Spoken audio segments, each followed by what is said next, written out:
Sir मैं कुछ और क्वेश्चंस ले रहा हूँ। सर मेरा क्वाड मार्कर टेस्ट पॉजिटिव आया है। इसके बाद डॉक्टर ने मुझे एनआईपीटी टेस्ट करने बोला है। मुझे क्या करना चाहिए? पर्सनली यदि क्वाड टेस्ट पॉजिटिव आया है मतलब हाई रिस्क आया है, तो मैं पर्सनली एनआईपीटी टेस्ट को उतना प्रेफर नहीं करता, क्योंकि एनआईपीटी टेस्ट में बहुत सारे प्रॉब्लम्स होते हैं। कई बार एनआईपीटी टेस्ट की कोई रिजल्ट ही नहीं आती है, कॉल नहीं, आपको रिजल्ट नहीं दे पाते हैं लैब। फीटल फ्रैक्शन कितना होगा वो प्रॉब्लम होती है, और उसकी जो जानकारी है वो बहुत लिमिटेड होती है। खाली डाउन सिंड्रोम का यदि बोलेंगे तो यदि रिपोर्ट आती है तो डाउन सिंड्रोम के लिए बहुत अच्छा है, पर यदि क्वाड मार्कर पॉजिटिव आया है तो बच्चे में केवल डाउन सिंड्रोम ही नहीं होता, बहुत सारी चीज़ें होती हैं। मेरा पर्सनल व्यू ये रहता है कि कभी भी कोई संदेह यदि किसी भी टेस्ट में उत्पन्न होता है तो एमनियोसेंटेसिस करा लेना चाहिए। एमनियोसेंटेसिस आजकल बहुत सेफ है। 10,000 में 0.1 मतलब 1 लाख में एक अबॉर्शन होने का खतरा है, तो अभी तक तो किसी को कुछ हुआ नहीं है। सर आपकी जयपुर में कोई ब्रांच क्या? Please reply. मेरा एक ब्रांच क्यों नहीं है उस पर भी मैंने एक टिप्पणी की थी। ब्रांच तो होना अभी इम्पॉसिबल है, क्योंकि हम यहाँ पर इतना ज़्यादा काम करते हैं कि हम ऐसे ही स्टैंडर्ड का काम दूसरी जगह पर कर नहीं पाते। सर दवाई खाने पर पीरियड आता है, ऐसे में अंडे नहीं बनते क्या? दवाई खाने पे कौन सी दवाई खाने से पीरियड आता है? 5 दिन की दवाई खाने से आता है कि 21 दिन के खाने से आता है? बहुत सारी चीज़ें होती है। कई बार अंडे रहते हैं और नहीं निकलते हैं, कई बार अंडे रहते ही नहीं हैं। दोनों अलग अलग चीज़ें हैं। अंडे यदि हैं और नहीं निकलते हैं, उसमें बच्चा अपने बायोलॉजिकल चाइल्ड हो सकता है। इसकी जांच होना बहुत ज़रूरी है।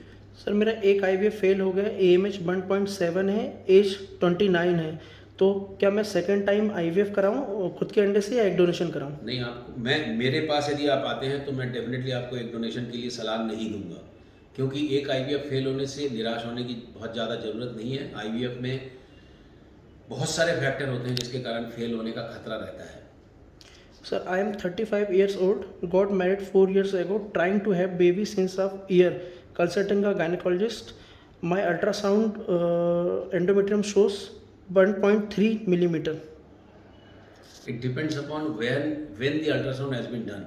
If it is done on day 10 or day 11 or day 12 of the cycle, that means your endometrium is poor and it is less.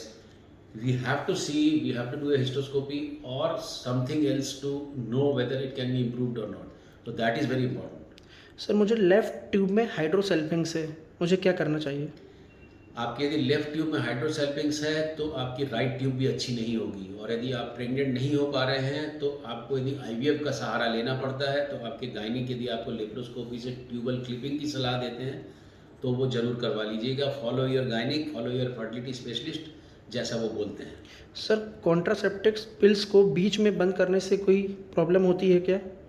Contraceptive pills को यदि आप बीच में बंद कर देंगे, यदि आप कॉन्ट्रासेप्शन के लिए ले रहे हैं तो डेफिनेटली वो फेल होगा आपका कॉन्ट्रासेप्शन का मेथड। पर यदि आप साइकिल रेगुलेशन के लिए ले रहे हैं तो बहुत ज़्यादा फर्क नहीं पड़ता।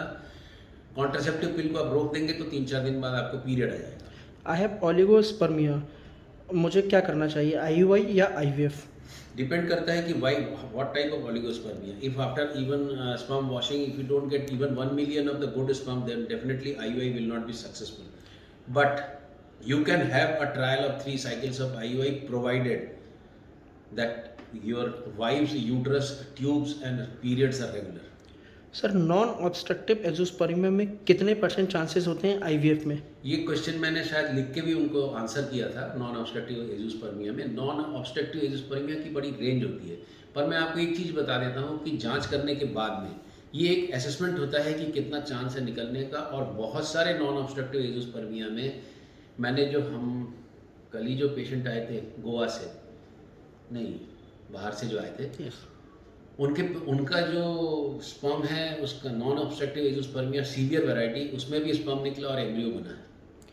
ओएचएसएस को कैसे कम किया जा सकता है? ओएचएसएस को कम करने का हम कोशिश करते हैं, पर कभी कभी 1-2 पेशेंट हो भी जाते हैं।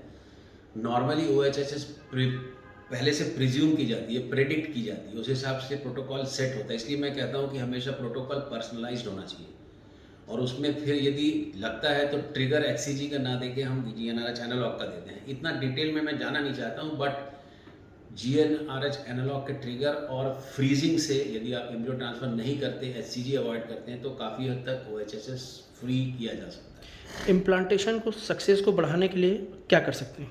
इम्प्लांटेशन सक्सेस बढ़ाने के लिए आपका सीड अच्छा होना चाहिए, सॉइल अच्छा होना चाहिए और हमारा काम अच्छा होना चाहिए, तब जाके इम्प्लांटेशन रेट बढ़ती है।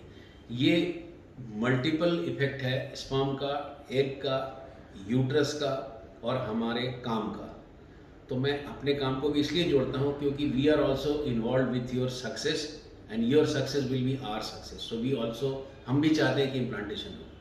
सुनने के लिए बहुत बहुत धन्यवाद। आप लोग यदि साथ में अभी तक जुड़े हैं तो इस चैनल को सब्सक्राइब करिए और इसको शेयर करिए, ताकि जो मेरे पास पेशेंट्स आ रहे हैं पूरे भारत से, बाहर से, वो मेरा वीडियो देख के जो आते हैं उनको बहुत बहुत धन्यवाद। और यदि आप इसको शेयर करेंगे तो ये जो जानकारी हिंदी में मैं देता हूँ, ये शायद उन लोगों को बहुत ज़्यादा उपयोगी होती है जो मुझे आगे फीडबैक देते हैं। सुनने के लिए बहुत बहुत धन्यवाद।